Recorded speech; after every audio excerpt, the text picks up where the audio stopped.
कर लो। एक बार नोट्स भी देखना वापस अपने जो क्वेश्चन हैं उसमें, और अपने लिखा हुआ भी है नोट्स में, और उसको समझना भी एक बार।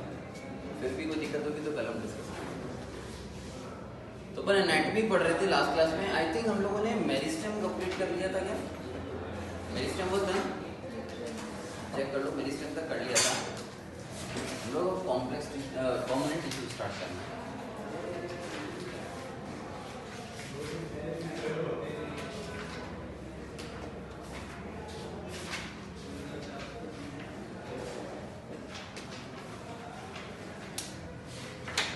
परमानेंट टिश्यूज प्लांट्स, ठीक है। अब परमानेंट टिश्यूज के अंदर दो कैटेगरी हमने बनाई थी। पहली बनाई थी सिंपल परमानेंट टिश्यू और एक बनाई थी हमने कॉम्प्लेक्स परमानेंट टिश्यू, ठीक है। तो पहले हम सिंपल परमानेंट टिश्यूज के बारे में पढ़ेंगे। अब सिंपल परमानेंट टिश्यूज कौन कौन से होते हैं? इसके अंदर फर्स्ट आता है पैरेन्काइमा। अब parenchyma is the fundamental cell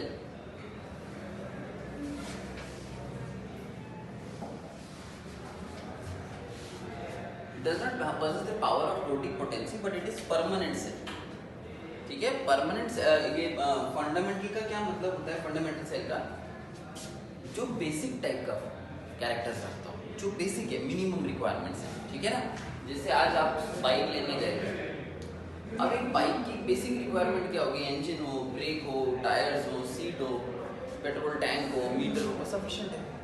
अब हाई एंड बाइक्स में तो क्या होगा? सब पावर 4 गुना ज़्यादा हो, सीट्स एक की बजाय वो स्प्लिट वाली 2 हो, ठीक है, और उसके अंदर इलेक्ट्रॉनिक मीटर्स हो, डिस्क ब्रेक्स हो।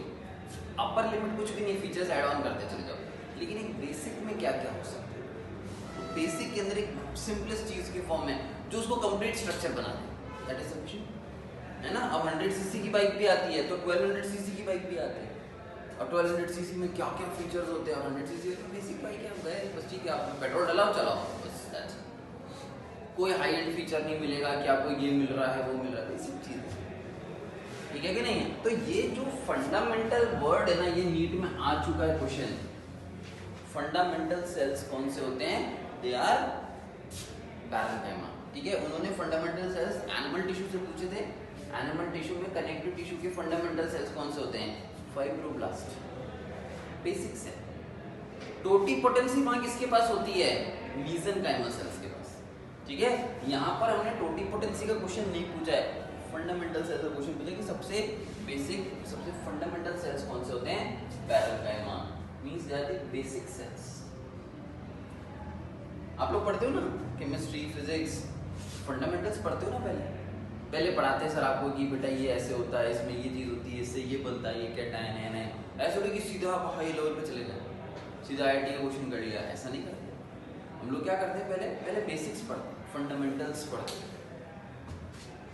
पैरेन्काइमा की जो सेल्स हैं, सेल्स आर आइसोडायमेट्रिक।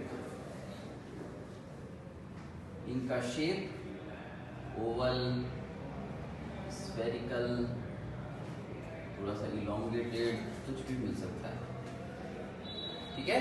तो इसका शेप कुछ भी हो, लेकिन सारे सेल्स एक ही डायमेंशन के होंगे, ठीक है। अगर सब राउंड है तो सारे राउंड सेल्स का डायमीटर करीब करीब सेम पाया जाएगा। अगर ये हेक्सागोनल है तो सभी सेल्स का डायमीटर हेक्सागोनल पाया जाएगा और करीब करीब सेम होंगे। ऐसा नहीं कि 2 सेल बड़े 2 छोटे हो गए, इस टाइप से। तीसरी बात, इनकी जो सेल वॉल है वो केवल प्राइमरी टाइप की होती है। Primary type of cell wall means contains cellulose and hemicellulose.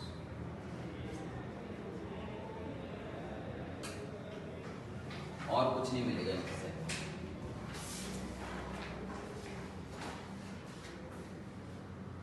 तो पतली पतली सेल वॉल होती है इनकी, थिन सेल वॉल होती है, और उसके अंदर आपको सेल्यूलोज और हेमीसेल्यूलोज। अब देखो इंटरसेलुलर स्पेस दिखाई दे रहा है कि नहीं दे रहा है? तो इंटरसेलुलर स्पेस इज फ्रेगमेंट,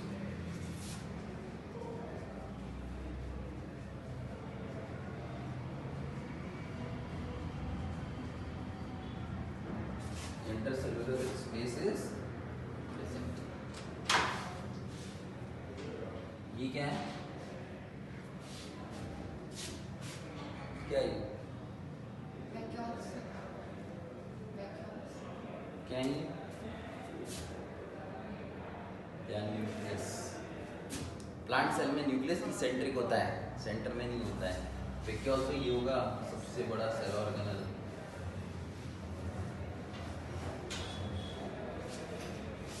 ठीक है ना? इनके बीच में कौन सा मटेरियल पाया जाएगा? Middle lamella. इनके बीच में क्या मिलती है आपको? मिडिल लैमेला, जो कि कैल्शियम मैग्नीशियम पैक्टेट की बनी, made up of calcium magnesium middle lamella.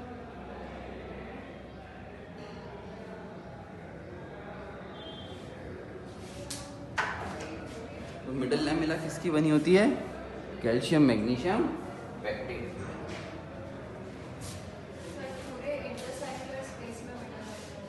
हाँ, इंटरसेलुलर स्पेस में मिडिल लैमेला सीमेंटिंग सब्सटेंस है ना, सेल्स को जोड़ के रखते हैं।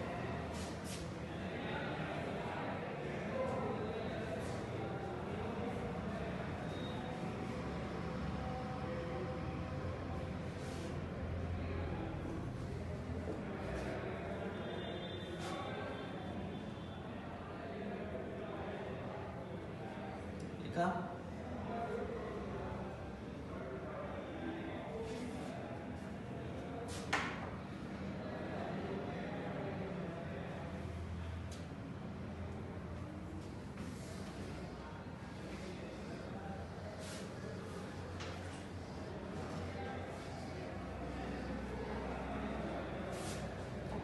Now we come towards the functions. आखिर पैरेन्काइमा फंक्शंस क्या करता है? सबसे पहला स्टोरेज एंड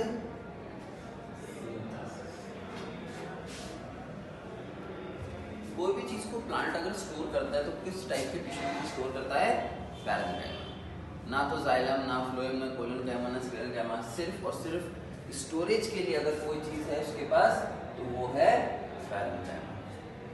ठीक है? अब सिंथेसिस की जब बात आती है तो सिंथेसिस का मतलब क्या होता है?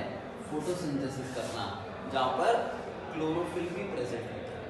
तो अगर पैरेन्काइमा में क्लोरोप्लास्ट आ जाए तो क्लोरोप्लास्ट फोटोसिंथेसिस करा सकता है। क्लोरोप्लास्ट इज सेल ऑर्गेनल जिसमें फोटोसिंथेसिस होती है। तो क्लोरोप्लास्ट अगर आ जाए तो इसको हम बोलते हैं क्लोरन। देखो वर्ड क्लोरन बोला जा रहा है तो क्लोरन से क्लोरोफिल सुनाई देता है ना, इसलिए क्लोरन काइमा। कोलियनकाइमा में कहीं पर भी क्लोरोफिल सुनाई नहीं देता है, वो अलग वर्ड है। तो parenchyma plus chloroplast is equals to chlorenchyma. It is for photosynthesis.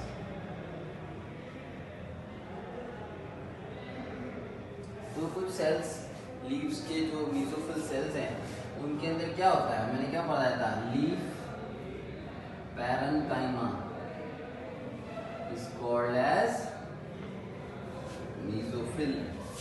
और आपको पता है फोटोसिंथेसिस मेसोफिल सेल्स में होती है नॉर्मली।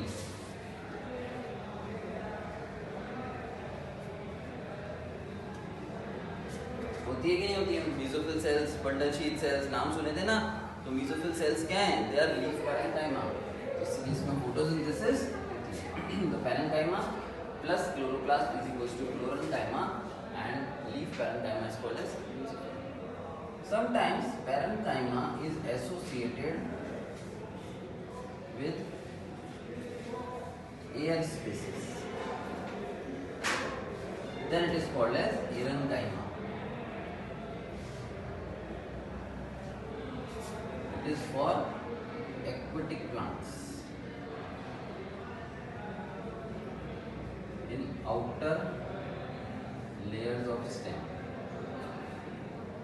जो स्टेम की आउटर लेयर्स के अंदर आपको ऐसे सेल्स देखने को मिलेंगे जिसमें एयर स्पेसेस पाए जाते हैं। तो क्या होता है? जैसे अगर आपको पानी के अंदर फेंक दिया जाए और आपके चारों तरफ एक ट्यूब लगा दी जिसमें हवा भरी हो तो क्या होगा? आप पानी पे फ्लोट करोगे, डूबोगे नहीं। वही चीज़ यहाँ पे भी डेवलप हो जाएगी property. So provides buoyancy for buoyancy।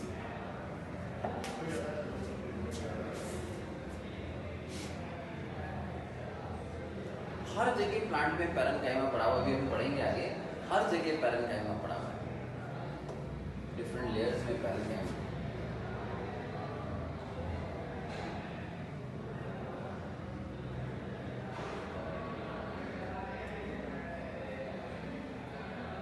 Basically floating hydrophytes के लिए ना, floating hydrophytes, not for submerged.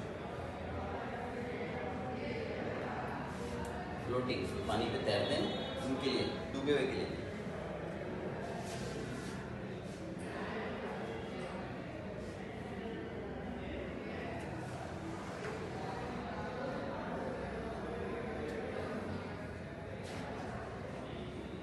किया सबने? समझ में आ रहा है? सिंपल टॉपिक है, तो बहुत बच्चों जैसा टॉपिक है, 9th में इतना ही पढ़ाते हैं।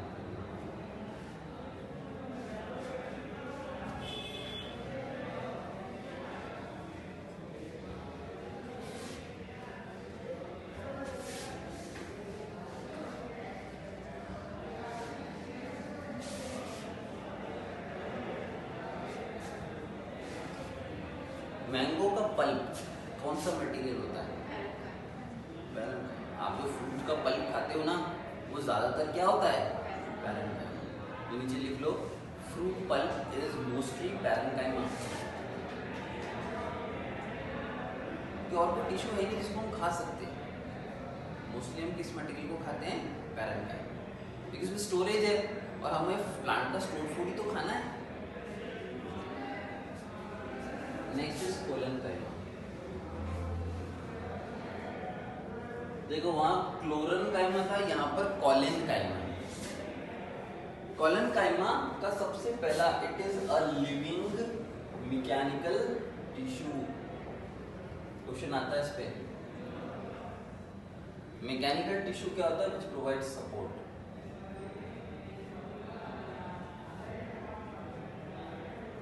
तो जो सपोर्ट प्रोवाइड करता है वो टिश्यू हमेशा मैकेनिकल टिश्यू कहलाता है। और ये लिविंग मैकेनिकल टिश्यू है। लिविंग मैकेनिकल टिश्यू का मतलब ऐसा टिश्यू जो डेड नहीं है, ठीक है? लिविंग टिश्यू है लेकिन सपोर्ट प्रोवाइड कर रहा है। जो दूसरा सपोर्टिंग टिश्यू होता है वो डेड सपोर्टिंग टिश्यू, इसमें बहुत सारे स्ट्रक्चर्स अभी हम पढ़ेंगे, है ना? तो ये बेसिकली हमारा डेड नहीं होकर के एक लिविंग मैकेनिकल टिश्यू है जो सपोर्ट प्रोवाइड करता है।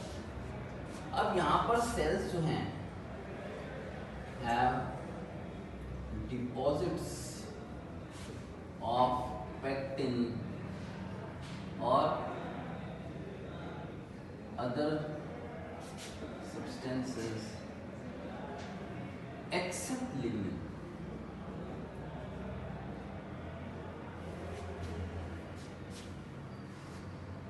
ठीक है, लिग्निन नहीं होना चाहिए। तो सेल्स है मोस्टली, ज्यादातर आपको क्या पढ़ना है? पेक्टिन।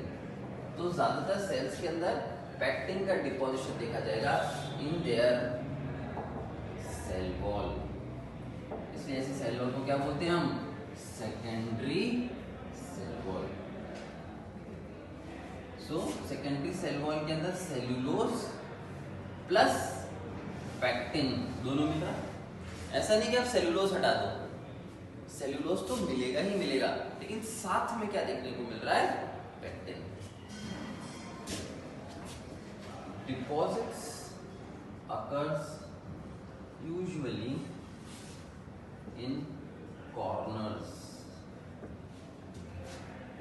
ठीक है, अगर हम सेल का एक डेफिनेट शेप माने जो राउंड ना होकर के और कोई शेप है, हेक्सागोनल है, लार्ज है ना, इलोंगेटेड सेल है मतलब, और तो प्रोसेस निकले हुए जिस सेल्स के, उसमें जो कॉर्नर्स होंगे वहां पर क्या डिपॉजिट देखा जाएगा? पेक्टिन। तो पेक्टिन की डिपॉजिट होने की वजह से इसके अंदर सेल वॉल थोड़ी सी हार्ड हो जाएगी as compare to primary cell wall. ठीक है, अब ये ना तो बहुत ज्यादा हार्ड है ना बहुत ज्यादा सॉफ्ट है, एक बीच का स्टेज है। ठीक है, इस बीच की स्टेज को हम बेसिकली कहते हैं कि प्रोवाइड्स इलास्टिसिटी। क्या प्रोवाइड करेगी? इलास्टिसिटी। तो इट बेसिकली प्रोवाइड्स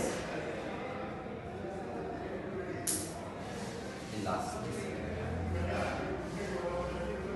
इलास्टिसिटी मिलने का फायदा क्या होता है?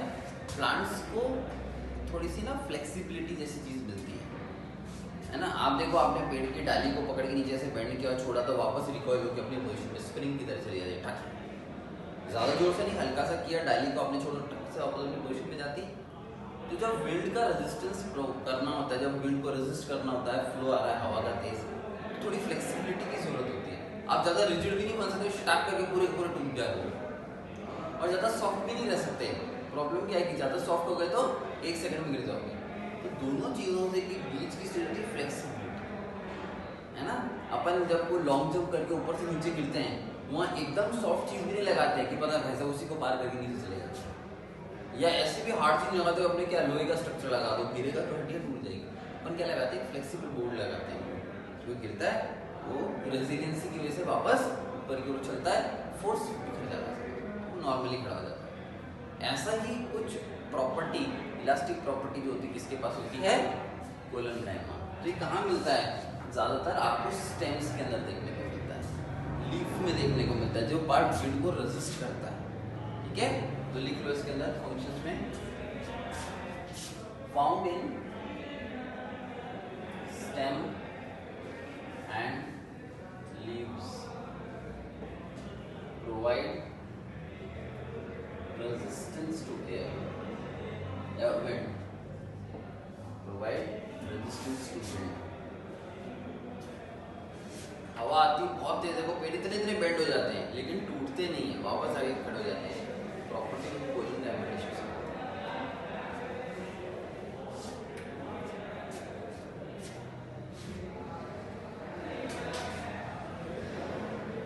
अब हम इसका भी डायग्राम बनाएंगे कोलेनकाइमा, और इसके भी एक पॉइंट लिखेंगे, इंपॉर्टेंट पॉइंट। यहाँ पर सेल्स इस टाइप के हैं, सेल वॉल आ गया।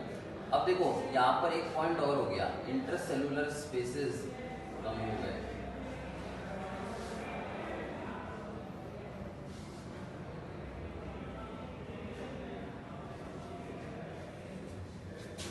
ठीक है, यहाँ पर क्या हो रहा है कि तो कॉर्नर्स में थिकनिंग देखने को मिल रही है।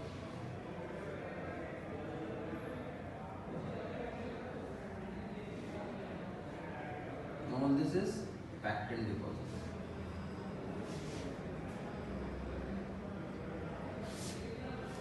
इंटरसेलुलर स्पेस कम हो जाता है, लेस इंटरसेलुलर,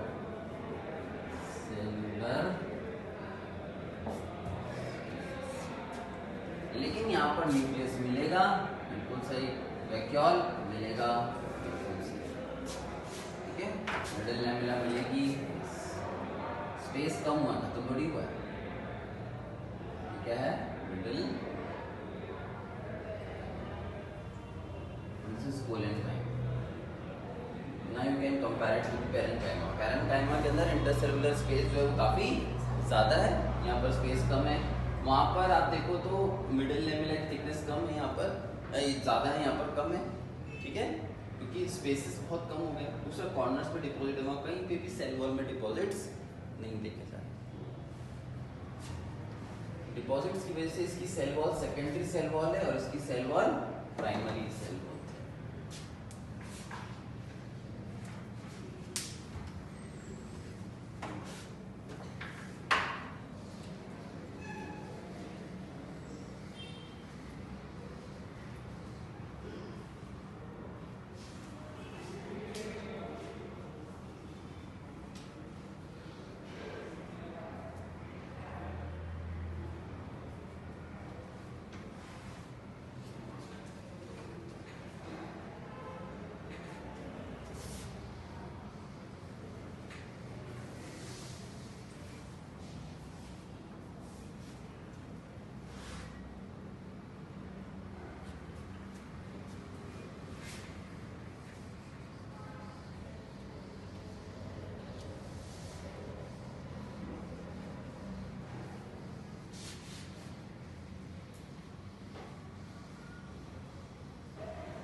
ठीक है, नाउ वी टॉक अबाउट दी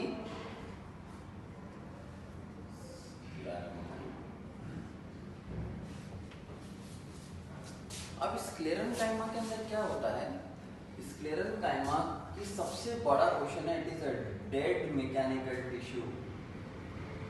ये भी सपोर्ट देता है लेकिन इसका टिश्यू हमेशा डेड होता है, it is a dead mechanical tissue.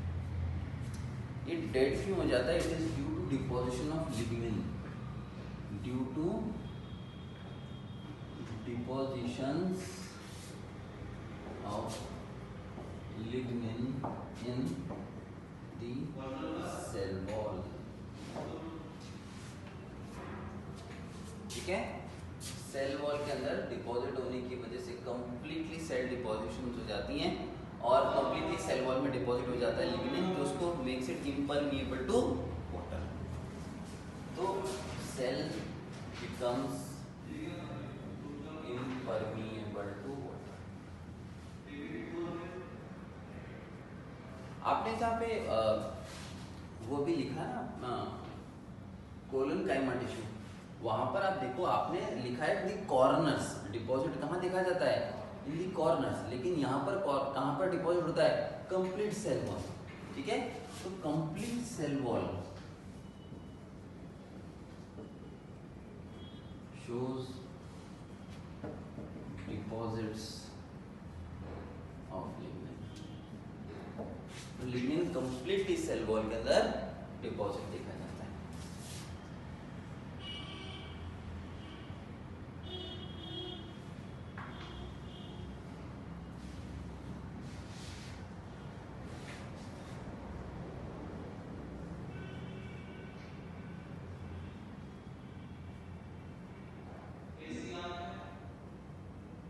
इस तरीके से देखो सेल वॉल में सब तरफ लिग्निन जम गया।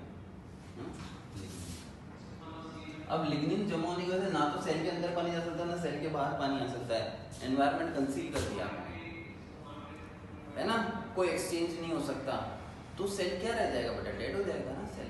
तो cell becomes dead, so you don't find nucleus in anything inside because this is a dead cell. Okay, तो ये इस टाइप के लिग्निन डिपॉजिट्स की वजह से सेल बन जाते हैं, हम स्क्लेरेंकाइमा सेल्स कहते हैं। नाउ दे एग्जिस्ट एज स्क्लेरेट्स और दे एग्जिस्ट एज फाइबर्स। तो ये दो रूप में पाए जाते हैं, पहला स्क्लेरेट के रूप में और दूसरा फाइबर्स के रूप में।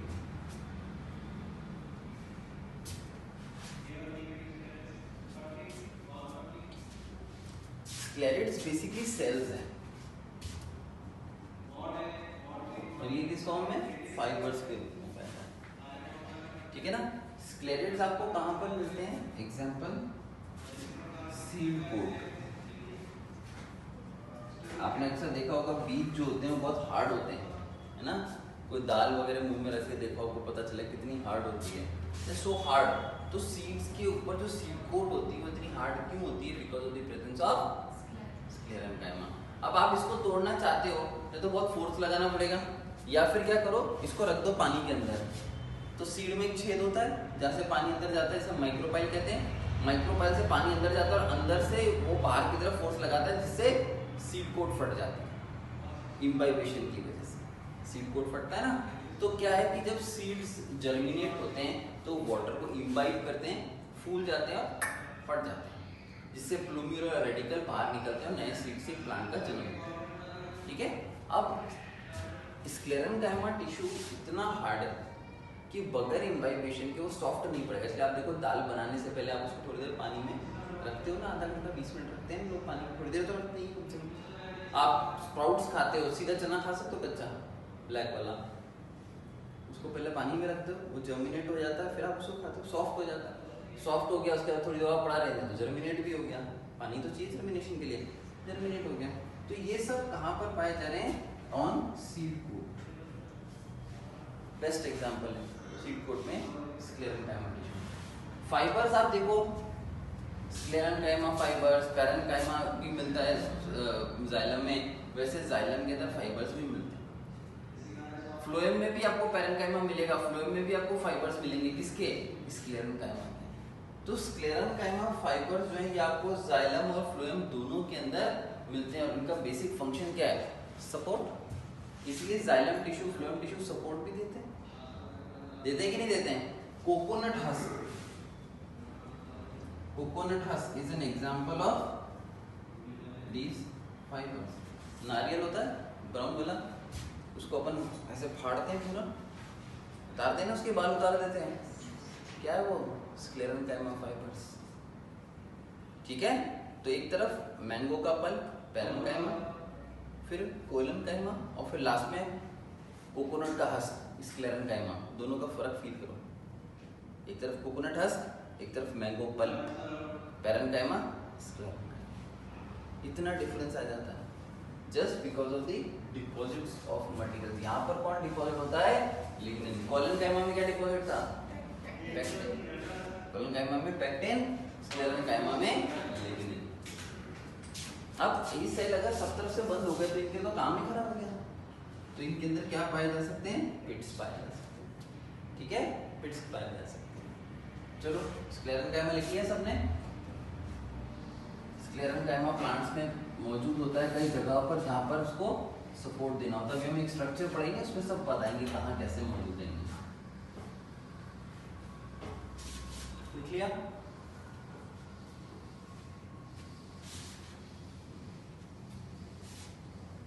Now we go towards the complex permanent tissues। ये वो टिश्यूज होते हैं जिसके अंदर अलग अलग प्रकार के सेल्स हैं। अभी मैंने कहा पैरेन्काइमा, पैरेन्काइमा के सारे सेल एक जैसे थे। कोइलेनकाइमा, कोइलेनकाइमा के सारे सेल एक जैसे थे।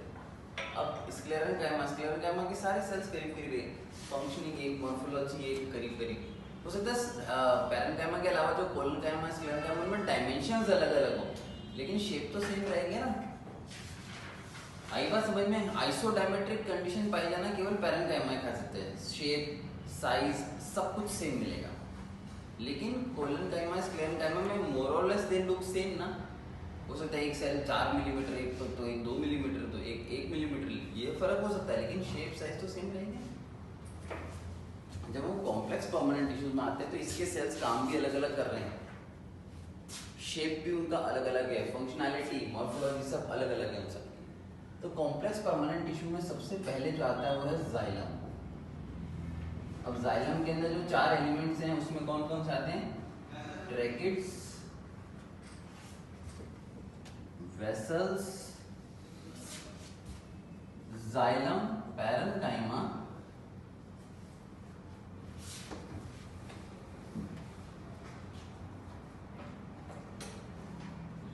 and then xylem, tracheids, vessels, xylem, parenchyma and xylem fibers. These are the 4 elements of xylem. ठीक है?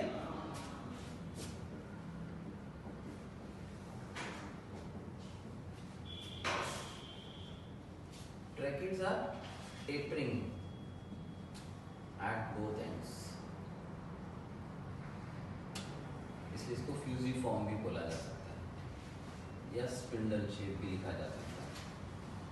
ठीक है, टेपरिंग होते हैं दोनों साइड पर, इस तरीके से टेपर होता हुआ सेल होता है ये ट्रैकेड। ठीक है, they will be tapering on both the sides. इसकी एंड प्लेट्स है ही नहीं, नॉन परफोरेटेड।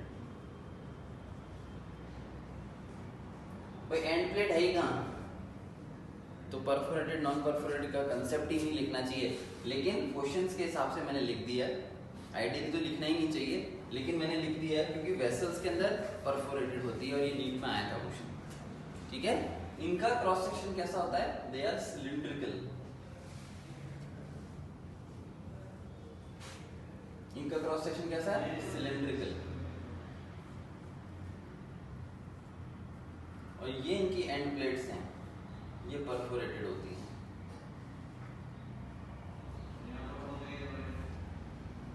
एंड प्लेट्स क्या हैं? परफोरेटेड।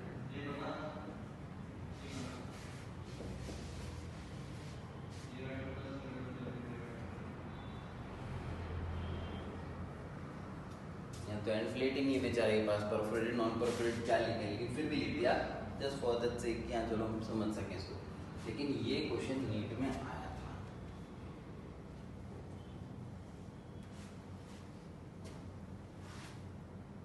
इसका फायदा क्या होता है, एक वेसल के ऊपर दूसरा वेसल लग दो तो कंडक्शन हो जाएगा ना, ठीक है। तो ट्रैकेट्स में कंडक्शन कैसे होता है, ट्रैकेट्स में सेल्स एक दूसरे के पास में ऐसे लगते हैं ना, जाइलम ट्रैकेट्स ऐसे लगे हुए होंगे,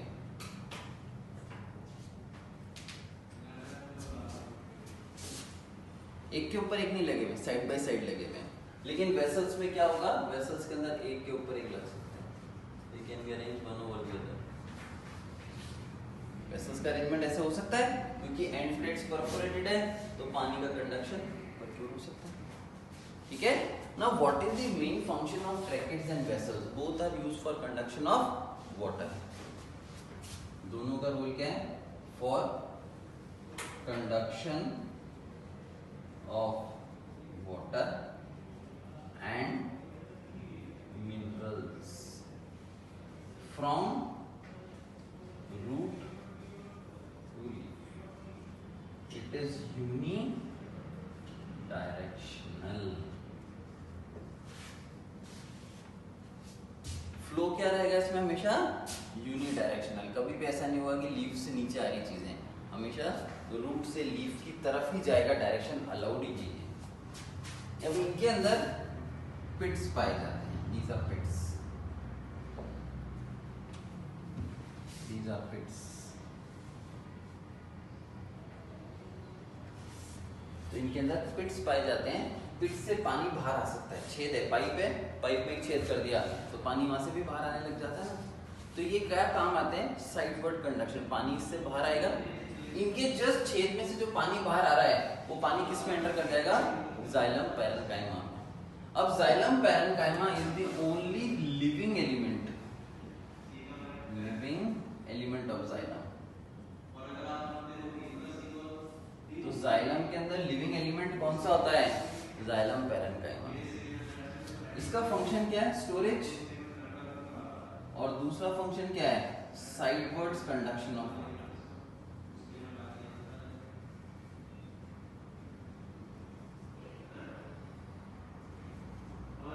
ये पानी को लेफ्ट और राइट डायरेक्शन में कंडक्ट कर सकता है, ठीक है। तो जैसे ये जाइलम एलिमेंट है, ऊपर जा रहा है से पानी, इसमें से छेद हो गया, पानी बाहर आया, पास में जाइलम पैरेन्काइमा था उसमें चला गया, और जाइलम पैरेन्काइमा ने उसको एडजेसेंट फ्लोएम को दे दिया। तो पानी लेफ्ट में राइट में कैसे जा रहा है, it is with the help of xylem parenchyma. समझ में आ रही है बात। जाइलम फाइबर्स क्या होंगे, लिविंग या डेड, सोचो। स्क्लेरेन्काइमा फाइबर्स हैं,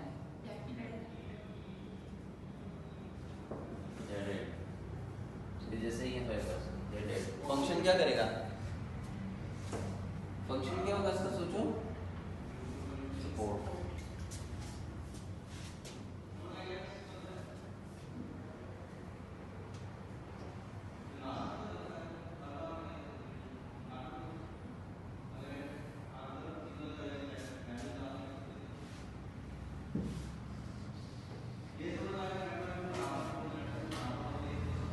अब यहां से एक इंपॉर्टेंट क्वेश्चन आता है, tracheids are universal in all vascular plants. दुनिया में जितने भी वेस्कुलर प्लांट्स हैं, कौन कौन से होंगे वेस्कुलर प्लांट्स,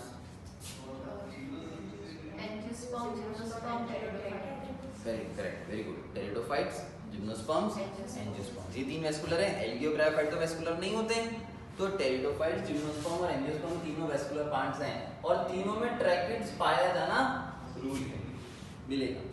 तो यूनिवर्सल एलिमेंट कौन सा है, लेकिन वेसल्स आर प्राइमरी एलिमेंट्स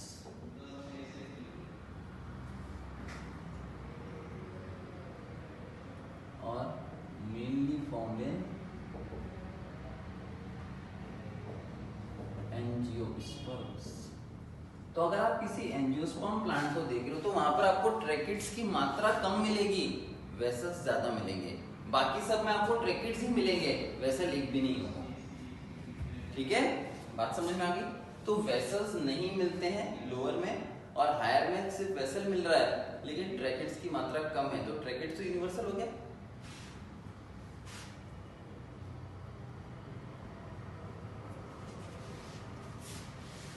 फेड्रा, वेलविस्चिया और नीटम, ये तीनों प्लांट्स कौन से हैं?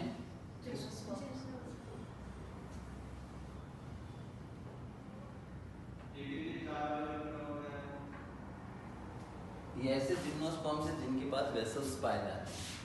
बात आई समझ में?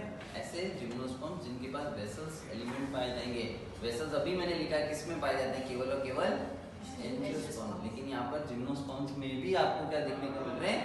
वेसल्स। तो ये कौन से प्लांट्स हैं? एफिड्रा, वेलविस्चिया और नीटम। नीटल्स ग्रुप था ना उसका, नीटल्स।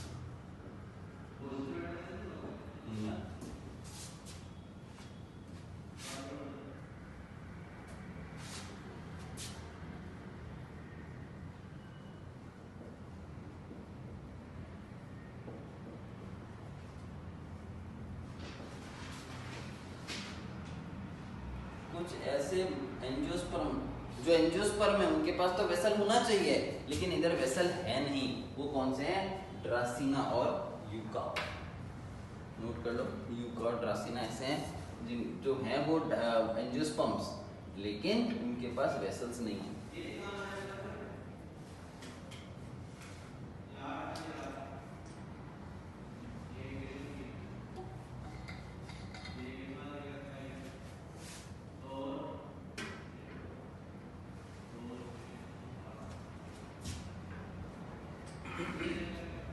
ऐसे लिख देना एंजियोस्पर्म।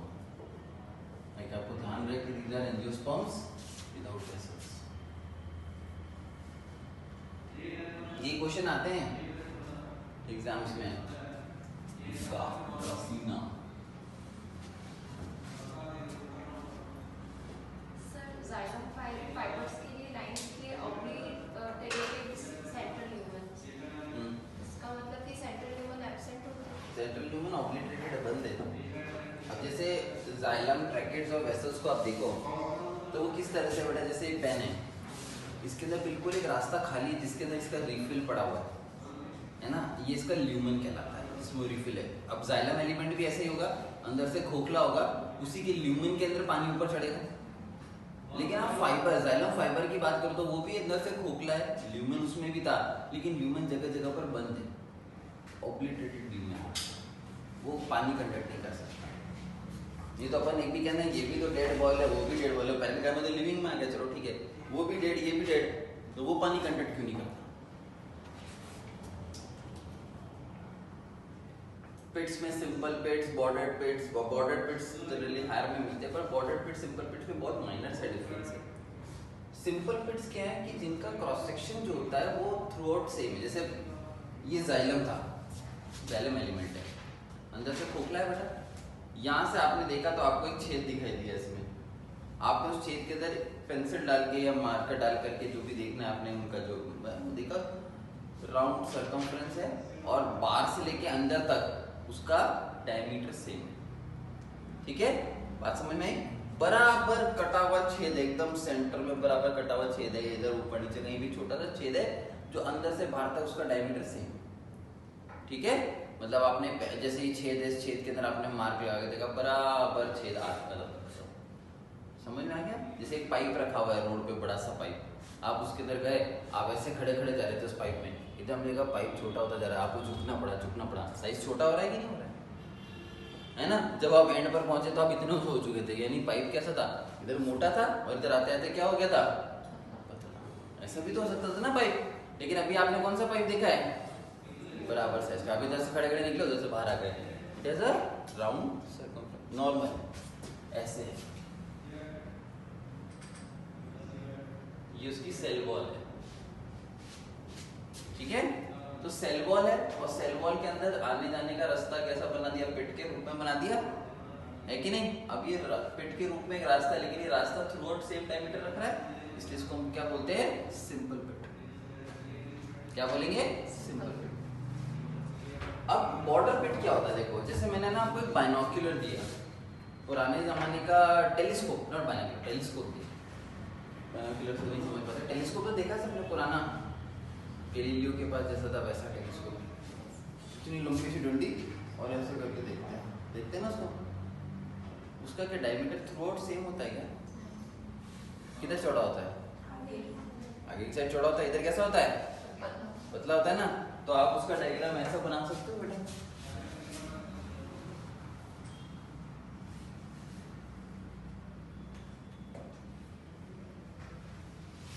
ऐसा ही कुछ होता है ना वो, I am not wrong, lenses लगे होते हैं यहाँ पे आप ऐसे देखते हो उसको, है कि नहीं? तो ये आप साइड से देख रहे हो तो आपको ऐसे दिखाई देगा। अब मुझे एक बात बता, अगर इसको यहाँ से देख रहे हो तो ये कैसा दिखाई देगा? आगे से खड़ा होकर देख रहा हूँ मैं, अब मेरे को साइड की चीज दिखाई देगी क्या? मुझे कैसा दिखाई देगा? एक बड़ा गोला, उसके अंदर एक छोटा गोला, ऐसे दिखाई देगा। सामने से तो ऐसे दिखाई देगा ना, कन्वर्जिंग, यही होगा। तो अगर कोई पिट इस प्रकार का हो,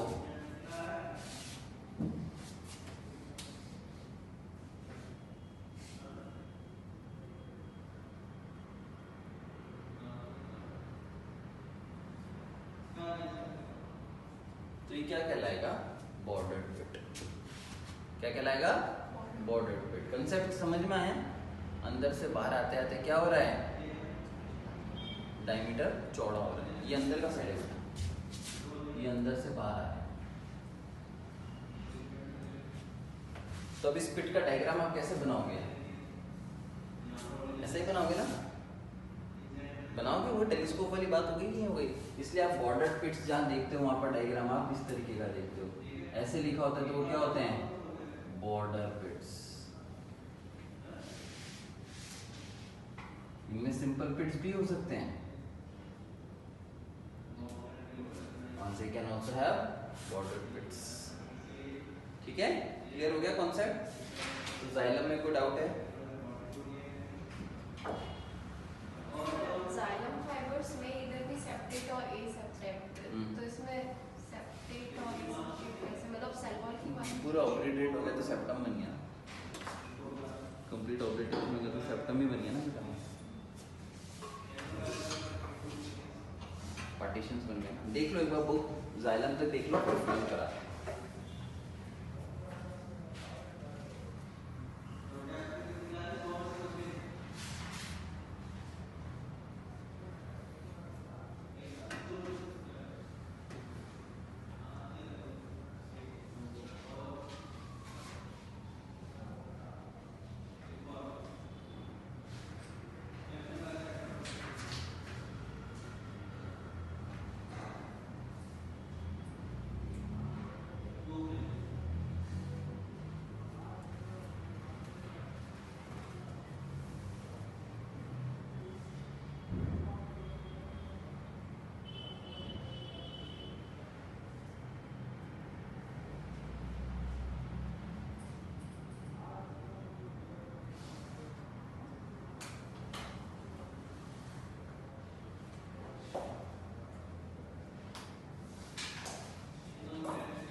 बुक की लाइंस रीड कर लो बेटा, वहां पर कोई दिक्कत हो तो बता।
के ऑर्गन्स क्या हो सकते हैं?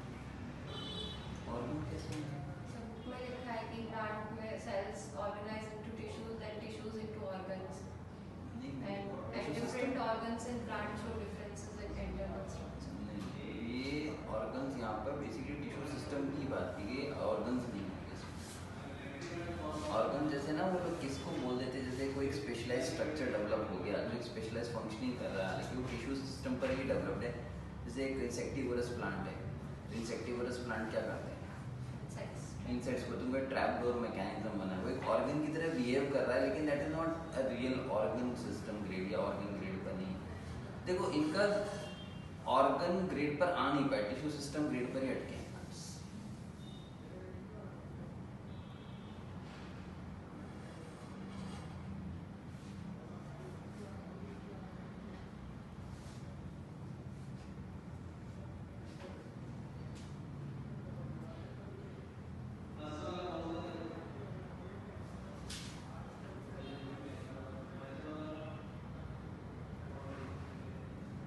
डाउट्स और किसी लाइन में?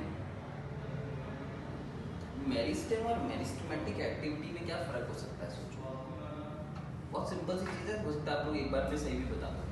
मेरिस्टेम और मेरिस्टेमेटिक एक्टिविटी में क्या डिफरेंस है? मेरिस्टेम तो कुछ स्ट्रक्चर है, सेल्स है, और meristematic activity means division activity of those cells. और कुछ थोड़ा सोचो। मेरिस्टेम एक रीजन है जहां पर सेल्स कंटिन्यूसली डिवाइड हो रही है। एक्टिविटी तो मेरिस्टेमेटिक ही है वो, लेकिन वहां पे मेरिस्टेम सेल्स हैं, स्पेशलाइज्ड सेल्स हैं जिनका काम ही है कि डिवाइड करना। लेकिन मेरिस्टेमेटिक एक्टिविटी और सेल्स भी शो कर सकते हैं बार बार डिवाइड होना। अब अपन ने कहा कि कॉर्टिकल सेल्स के अंदर जब राइजोबियम बैक्टीरिया पहुंच जाता है, तो राइजोबियम बैक्टीरिया के वहाँ जाने की वजह से सेल्स वहाँ पर मल्टीप्लाई करके नोड्यूल जैसा स्ट्रक्चर बनाते हैं।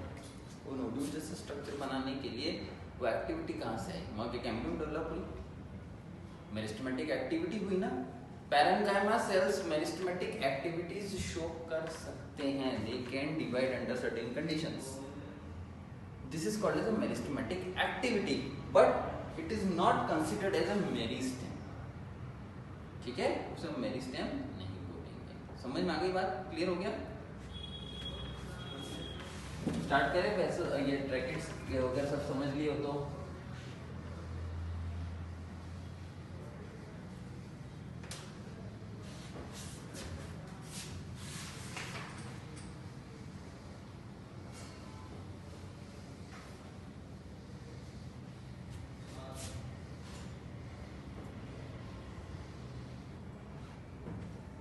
start with phloem.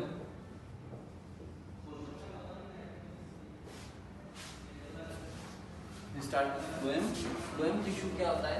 Phloem tissue is for conduction of food. इसे हम ट्रांसलोकेशन कहते हैं। ट्रांसलोकेशन क्या होता है? Conduction with the help of xylem और फ्लोएम टिश्यू। ठीक है, जब भी आप किसी चीज को ट्रांसपोर्ट करते हो एक स्थान से दूसरे स्थान तक through vascular tissues like xylem and phloem, it is called as translocation. समझ में आ गई बात? तो what is the difference between transport and translocation? Translocation is a type of transport which takes place through vascular tissues.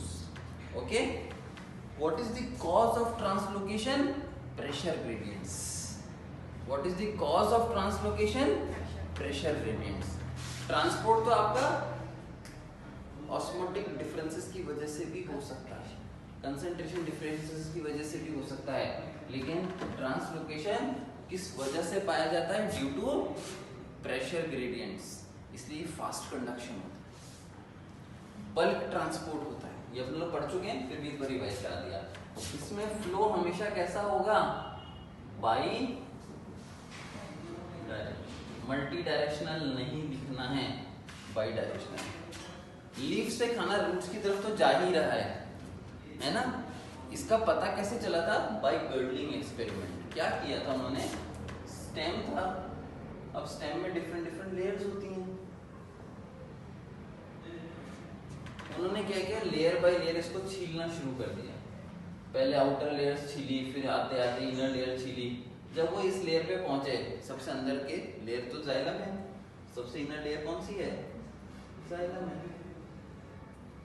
Xylem. इसके बाद जैसे उन्होंने फ्लोएम छीला, हुआ क्या, ये रास्ता ब्लॉक हो गया, इस तरीके से गर्डलिंग होगी, है ना।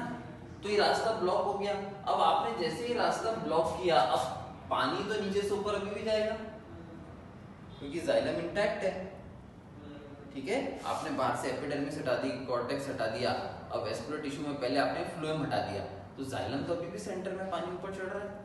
तो प्लांट खाना तो बना पाएगा, लेकिन वो खाना लीव से नीचे किसके द्वारा जाता है, with the help of phloem.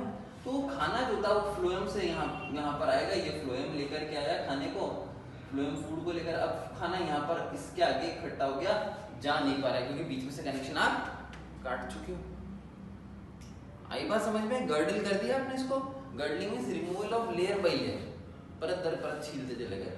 तो अब क्या होगा, फ्लोएम की वजह से खाना यहाँ पर इकट्ठा हो जाएगा, धीरे धीरे ये पार्ट सोलन हो जाएगा, फूल जाएगा आपका सारा पार्ट, क्योंकि फूड यहाँ पर क्या हो रहा है, एक्यूमुलेट। और रूट्स जो है वो भूखी मर जाएंगे, रूट्स तक खाना पहुंचेगा ही नहीं। तो which part of the plant will die first if you perform girdling experiment, answer will be roots, ठीक है। तो जब गर्डलिंग एक्सपेरिमेंट करते हो, in girdling experiment roots die,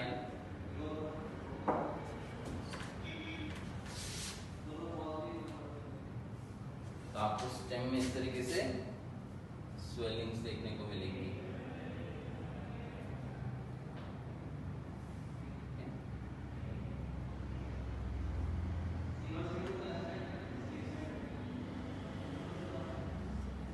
ऐसा हाल हो जाएगा, यहाँ पर आपने गर्डलिंग कर रखी बीच में, ऐसे हो जाएगा।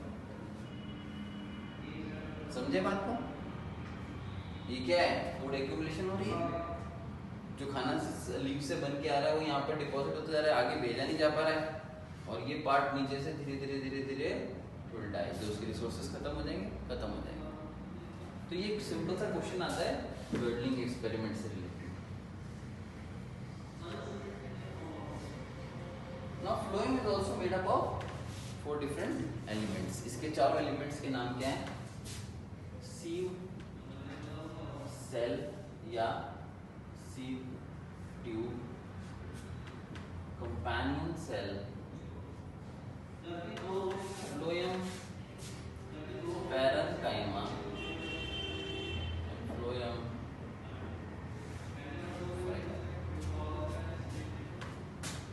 यहाँ पर केवल फ्लोएम फाइबर जो है वो डेड, बाकी सब लिविंग। वहां पे क्या था, फ्लोएम जाइलम में पैरेन्काइमा लिविंग था, बाकी सब डेड थे। यहाँ पर फ्लोएम फाइबर्स डेड है, बाकी सब living. Sieve cells and sieve tube में क्या फर्क होता है, सीव सेल छोटे होंगे और ट्यूब लंबी होती है। तो जो हायर प्लांट्स होते हैं उनके अंदर ट्यूब्स पाई जाती हैं, एंजियोस्पर्म्स वगैरह, जिम्नोस्पर्म में ट्यूब्स पाई जाती हैं, और छोटे प्लांट्स में सेल्स मिलते हैं, ठीक है। तो सेल्स और ट्यूब में बस इतना फर्क है, सेल को खींच करके ट्यूब बना दिया, इलोंगेटेड वर्जन है उसका, ओके। तो ट्यूब्स का मिलती हैं हायर प्लांट्स।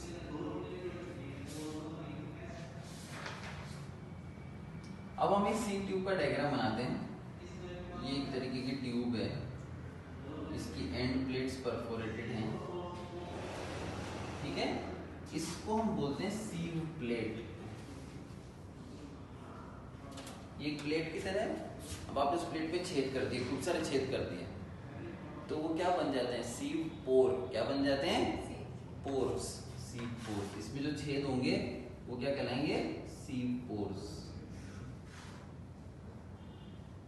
और ये दोनों मिलकर के क्या बनाते हैं, सीव एरिया। सीव मतलब चलनी, छानते हैं ना अपन, चलनी है ना, उस टाइप से छानने की चीज जो है ये, छानते ना अपन, उस टाइप की चीज है। नहीं समझ में आया, देखा है ना सबने, ऐसे क्यों, वो वाला तो एक्सप्रेशन ऐसा आ रहा है कि कुछ समझ नहीं आया।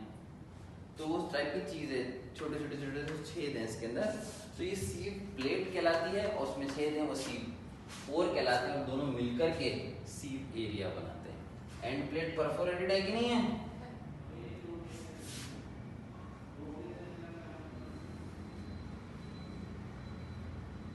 अब इसमें मेन काम इसके ल्यूमन का है, जो सारा काम है इसके मेनली वैक्यूल ल्यूमन का है। वैक्यूल ल्यूमन जो है इसका बेसिकली उसका वर्क है, ना कि और चीजों का। तो इसमें न्यूक्लियस इज एब्सेंट।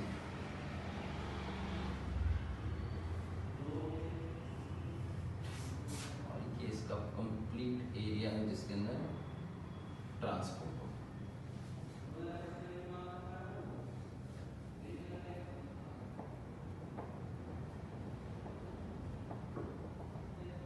इसके थ्रू फूड आगे ट्रांसपोर्ट। ये कहलाती सील ट्यूब। फूड इसके अंदर किस फॉर्म में ट्रांसलोकेट होगा कौन बताएगा? ग्लूकोज, फ्रक्टोज, क्या होगा?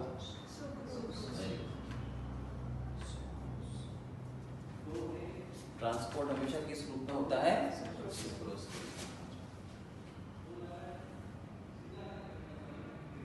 ये लार्ज सेंट्रल वैक्यूल कहलाता है इसका, बड़ा सा लार्ज सेंट्रल फिर एंड प्लेट फिर से परफोरेट।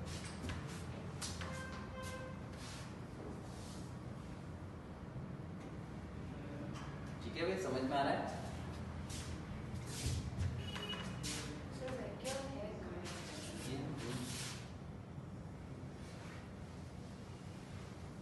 जिसके थ्रू फूड ट्रांसपोर्ट हो रहा है बताइए।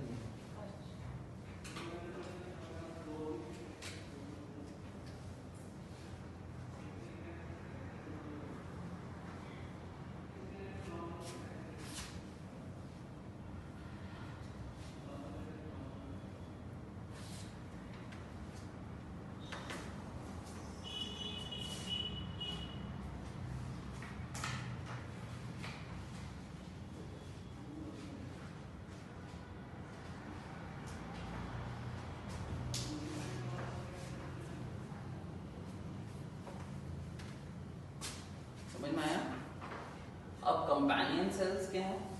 Companion cells are found only in angiosperms. Common origin होती है इनकी, बाद में एक कंपेनियन सेल बन जाता है, एक सीव सेल बन जाता है, और इनके न्यूक्लियस जो होते हैं कंपेनियन सेल्स के, वो सीव सेल्स के मेटाबॉलिज्म को कंट्रोल करते हैं। Controls metabolism of sieve cell.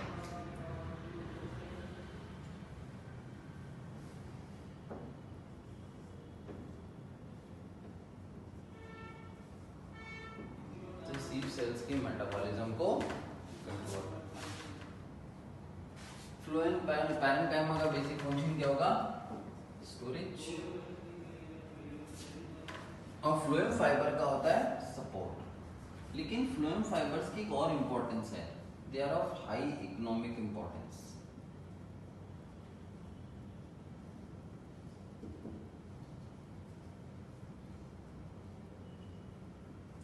The amount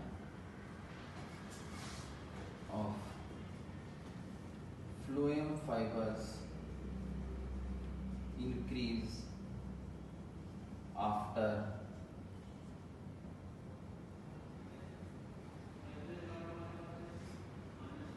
secondary growth.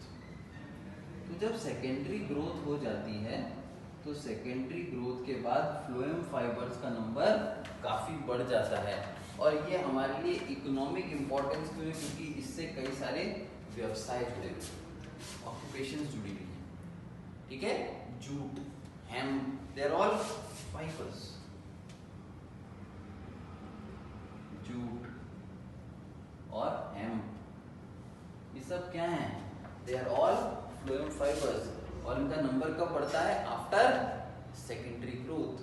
और चूंकि इनका नंबर बढ़ जाता है तो ये बहुत अधिक मात्रा में मिलते हैं, फिर इनको ऑब्टेन करके इनसे कई सारी चीज़ें बनाई जाती है। आप लोग को पता है जूट बैग्स बनते हैं, जूट के बड़े बड़े सैक बनते हैं, रस्सियाँ बनती हैं, रोड्स बनती हैं। बैट, अच्छा मैट, अच्छा बैट बोल रही है, बैट से तो टूट जाएगा।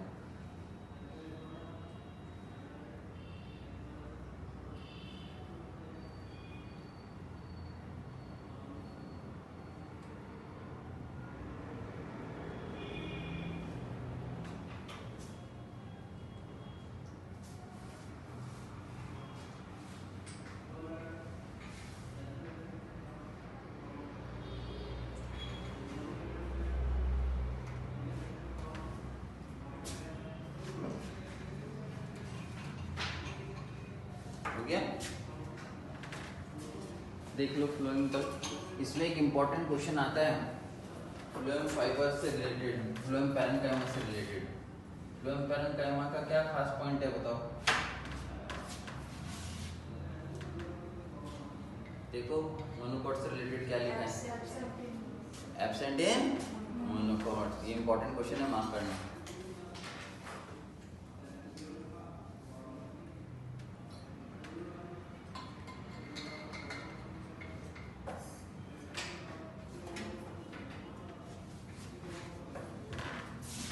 यार absent in monocot, important question, very important question. और ये पॉइंट पर्सनल लिखा है, ये क्या करो? Gymnosperms have alveolar cells and sieve cells. They lack sieve tubes and companion cells. Companion cell sieve tube दोनों एब्सेंट हैं। उनमें क्या मिलते हैं? Alveolus. ठीक है, तो यहाँ लिखेंगे हम gymnosperms have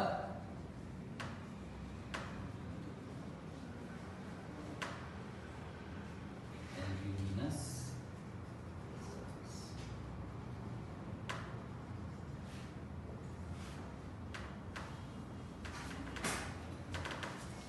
this finishes plant tissue।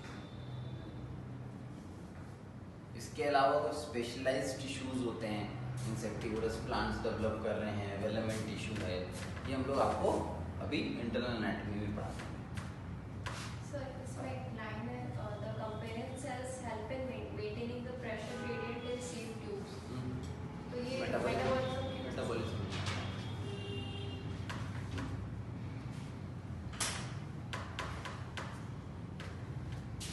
जो असल में प्रेशर ग्रेडियंट कैसे मेंटेन करते हैं बेटा, असल में क्या होता है कि यहाँ पर ना आपके कंपेनियन सेल लगी हुई है, ये कंपेनियन सेल है, इसके पास में आपके पैरेन्काइमा लगा है और इधर जाइलम पैरेन्काइमा। अब क्या होता है, जैसे ही इसके अंदर फूड लोड किया गया, जाइलम फ्लोएम के अंदर जैसे ही फूड लोड किया लीफ ने, जिसमें सॉल्यूट कंसंट्रेशन बन गया। अब इसको चाहिए पानी, सॉल्यूट कंसंट्रेशन आई है तो उसको पानी चाहिए। पानी कहाँ से आएगा? थ्रू कंपेनियन सेल और बाद में कहा जाइलम पैरेन्काइमा। जाइलम पैरेन्काइमा पेट में से निकले हुए पानी को इसको दे देगा, पेट में से पानी निकल के जाइलम पैरेन्काइमा, जाइलम पैरेन्काइमा से इसके सीव सेल, सीव सेल से इसके अंदर, तो प्रेशर ग्रेडियंट। अब इसका डीपीडी लो हो जाएगा, अगले सेल का डीपीडी हाई हो जाएगा, प्रेशर की वजह से उसमें एक्टिव ट्रांसपोर्ट होगा हमेशा, लेकिन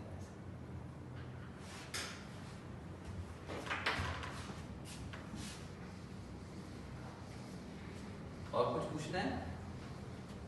ये सिर्फ एनसीईआरटी पढ़ के जानी है। देखो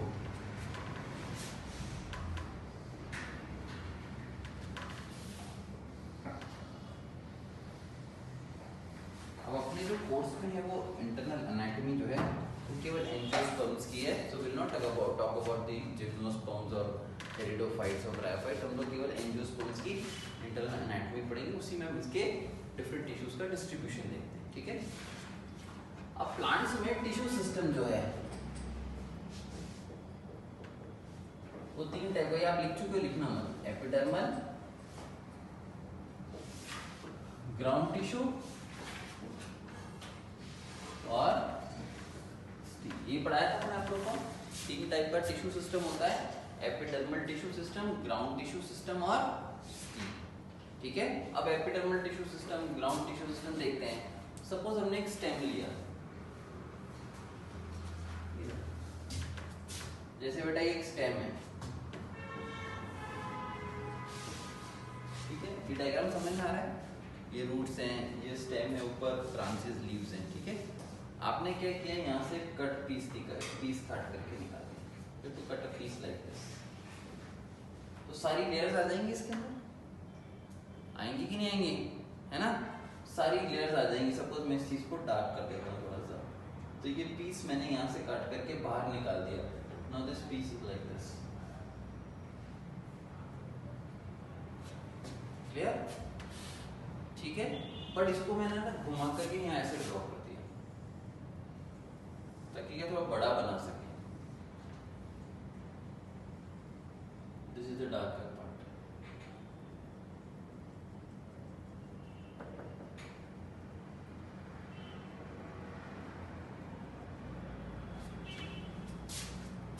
ठीक है। तो सबसे आउटर मोस्ट पार्ट ये है, इनर मोस्ट पार्ट ये। तो इस डायग्राम में आउटर मोस्ट पार्ट कौन सा हो गया ये, और इनर मोस्ट कौन सा हो गया ये, ठीक है। पेस्ट्री निकाली केक में से और ऐसे रखते थे, क्या प्रॉब्लम क्या उसमें, दिक्कत है क्या कोई? Now the outermost layer is called as the cuticle. Outermost layer is called as the cuticle. It is made up of waxy substance. और ये waxy substance secrete कौन करती है? Epidermis. कौन secrete करती है? Epidermis. ये रहे epidermis.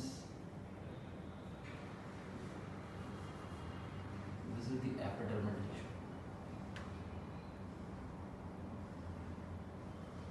Epidermal tissue is a type of tissue which is specialized for protection. ठीक है, एक अलग ही टाइप का टिश्यू है ये, और इसका बेसिक फंक्शन होता है प्रोटेक्शन करना प्लांट का, क्योंकि आउटर साइड पर है ताकि माइक्रो ऑर्गेनिजम्स अंदर की ओर एंटर ना कर पाए। So this is epidermis. Epidermal tissue system समझ में आ गया तीन में से, ठीक है। एपिडर्मिस ये रही। अब एपिडर्मिस के सेल से प्रोसेसेस निकले हो सकते हैं बाहर की ओर, अगर वो मल्टी सेलुलर प्रोसेसेस हैं, मींस उसके सेल्स में उसके जो हेयर्स हैं उसके अंदर मल्टीपल सेल्स दिखाई दे रहे हैं, तो इसे हम मल्टी सेलुलर हेयर बोलते हैं। मल्टी सेल्यूलर हेयर सेल, ये ट्राइकोम भी कहते हैं, ट्राइकोम। तो ये पहचान होती है कि ये सैंपल स्टेम का है कि रूट का है। रूट में हमेशा यूनिसेलुलर होंगे, स्टेम में हमेशा मल्टी सेलुलर होंगे, ठीक है। Unicellular hairs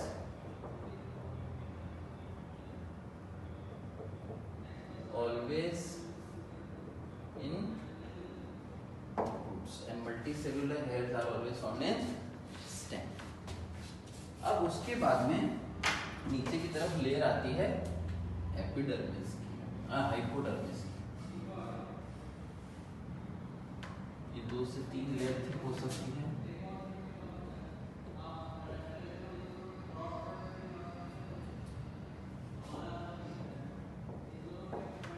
This layer is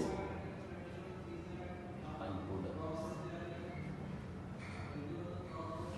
Now this hypodermis layer has a characteristic feature of collenchyma tissue. इसमें सेल्स के अंदर कॉर्नर में किसकी थिकनिंग देखने को मिल रही है हमें? पेक्टिन की। कोलेनकाइमा में किसकी डिपोजिशन होते हैं? पेक्टिन के। तो इस स्टेम को क्या प्रोवाइड कर रहा है? इलास्टिसिटी। हाइपोडर्मिस की लेयर क्या प्रोवाइड करती है? इलास्टिसिटी, है ना। तो ये कोलेनकाइमा का बना हुआ है। अब हम जब हाइपोडर्मिस की बात करते हैं तो मोनोकॉट्स के अंदर हमें तो अब सिर्फ डाइकॉट और मोनोकॉट ही पढ़ना है, तीसरा तो हमने पढ़ना ही नहीं है ना, क्योंकि हमारे कोर्स के अंदर एंजियोस्पर्म्स की इंटरनल एनाटॉमी। तो हाइपोडर्मिस जो होती है वो मोनोकॉट्स के अंदर स्क्लेरेंकाइमा की बनी है, और डाइकॉट्स के अंदर ये किसकी बनी है? कोलेनकाइमा। बात समझ में आ गई आपको? ठीक है, कोई डाउट यहाँ पे? उसके बाद आता है cortex.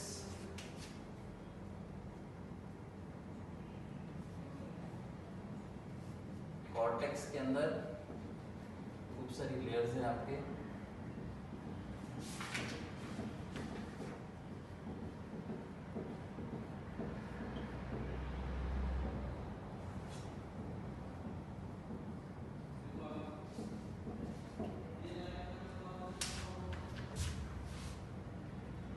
This is the cortex. Cortex is made up of parenchyma. चाहिए वो चाहिए, it is always made up of।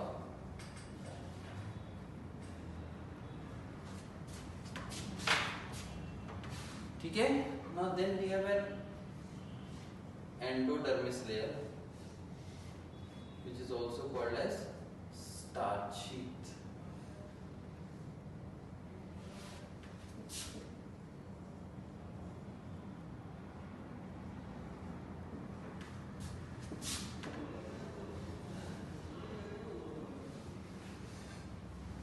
यहाँ पर एंडोडर्मिस में क्या भरा है? स्टार्च। मोनोकॉट्स में एविडेंटली नहीं होती, दिखती नहीं, समझ में नहीं आती। ठीक है, रूट्स के अंदर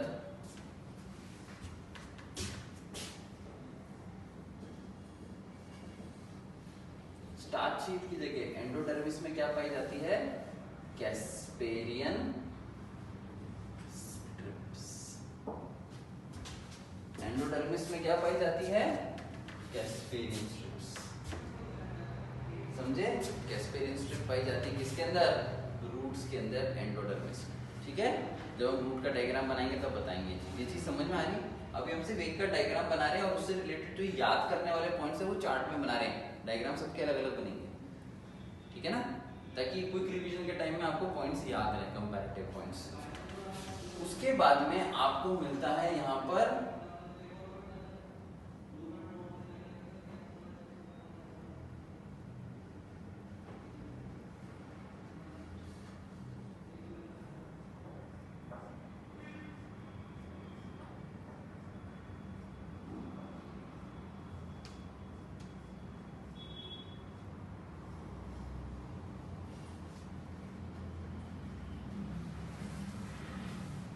sclerenchyma.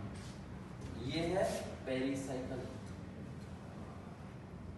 Pericycle generally vascular tissues को सराउंड करती है और उसको प्रोटेक्ट करती है। यहाँ पर ये किस मटेरियल की बनी है? स्क्लेरन। पेरिसाइकल किस मटेरियल की बनी है? स्क्लेरेनकाइमा। कंटिन्यूअस है कि डिसकंटिन्यूअस है?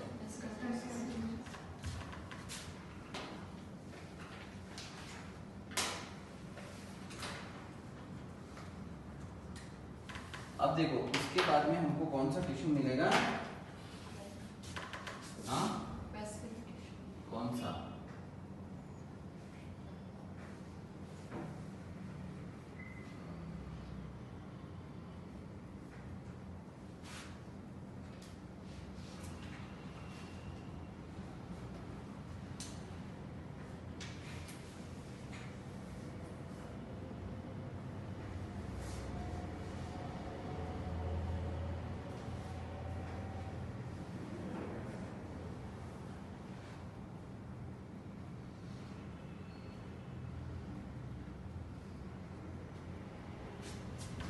टिश्यू है ये? फ्लोएम। टिश्यू है। फिर बीच में हमको मिलेगा एक लेयर टिश्यू का। बस ऐसा कर देता हूँ कलर सा ताकि समझ में आ जाए कि कुछ और चीज है बीच में। देखो इतना स्पेस नहीं होगा इनके बीच में, तो मैंने बना दिया ताकि हम लेयर बाय लेयर इसको डिस्क्रिमिनेट कर सकें। ये क्या होगी बेटा? Layer cambium. कौन सा लेयर है? कैम्बियम। और इसके बाद आपको क्या मिलेगा? जाइलम।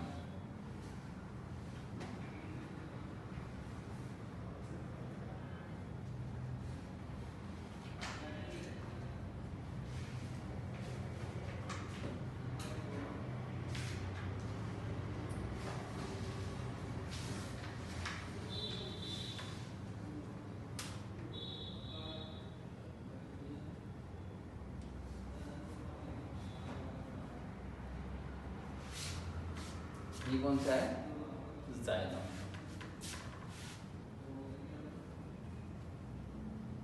जाइलम अलग अलग साइज का क्यों बनाया गया? जाइलम फ्लोएम में भी एक फर्क होता है कि जो पहले जो फ्लोएम बनेगा वो कहलाएगा प्रोटोफ्लोएम और बाद में जो फ्लोएम बनेगा वो कहलाएगा मेटाफ्लोएम। पहले जो जाइलम बनेगा वो कहलाएगा प्रोटोजाइलम। प्रोकैरियोट प्रोटो, पहले वर्ड के लिए प्रो वर्ड यूज करते हैं ना अपन, तो प्रोटोजाइलम। तो ये पहले बनता है जाइलम, इसको नाम ले दिया प्रोटोजाइलम, और ये बाद में बनता है, इसको नाम ले दिया हमने मेटाजाइलम। पहले स्टेम इतना सा था देखो, तो जाइलम का साइज बड़ा बनेगा, या जब स्टेम इतना चौड़ा हो गया तब जाइलम का साइज बड़ा बनेगा? जब स्टेम चौड़ा हो गया तब जाइलम चौड़ा बनेगा ना। तो मोटा जाइलम कब बनेगा? जब जाइलम को ज्यादा जगह मिलेगी। तो मेटाजाइलम, प्रोटोजाइलम जाइलम कैसा है? टोटल जाइलम बेटा।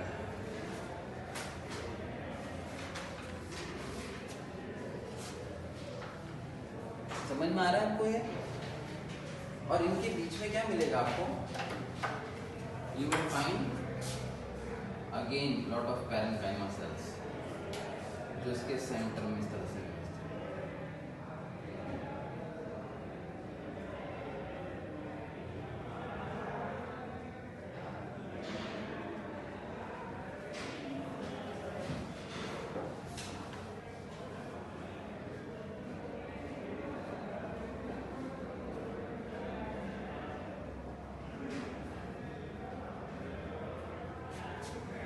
This is again a parenchyma.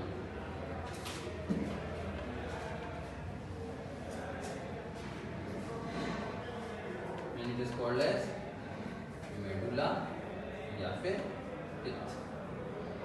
इसे क्या नाम दिया गया? मेडुला या फिर पित्त। एक बार बोर्ड पर देखो बेटा। मेडुला या पित्त क्या है? बिल्कुल सेंटर का पार्ट हो गया, पैरेन्काइमा टिश्यू से भरा हुआ है। अब पित्त के अंदर से ये जो सेल्स हैं ये खाली जगह भर देंगे। यहाँ पर आपको खाली जगह भरनी है यहाँ पे, तो इसको क्या नाम दे दिया? पित्त रेस। क्या नाम दे दिया? पित्त रेस। ये यहाँ तक है, तो सारा स्पेस बंद हो जाएगा कि नहीं? These are pit race. All this is what? This is all pit race. तो जो मेडुला टिश्यू था वहां से सेल्स निकले and they grow everywhere, इनको हम बोलते हैं पित्त रेस। अब मुझे एक बात बताओ, अपन ने कौन कौन से टिश्यू पढ़े अभी? मेरिस्टेम। मेरिस्टेम अपन ने सेक्शन बीच में से निकाला था। एपाइकल मेरिस्टेम तो मिल नहीं सकता है, लेकिन लेटरल मेरिस्टेम मिल सकता है। लेटरल मेरिस्टेम का नाम क्या था? कैम्बियम।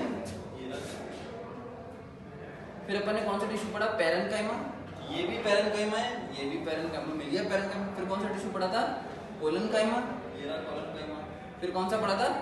स्क्लेरेनकाइमा। ये रहा स्क्लेरेन। फिर क्या पढ़ा? जाइलम। और फिर क्या पढ़ा?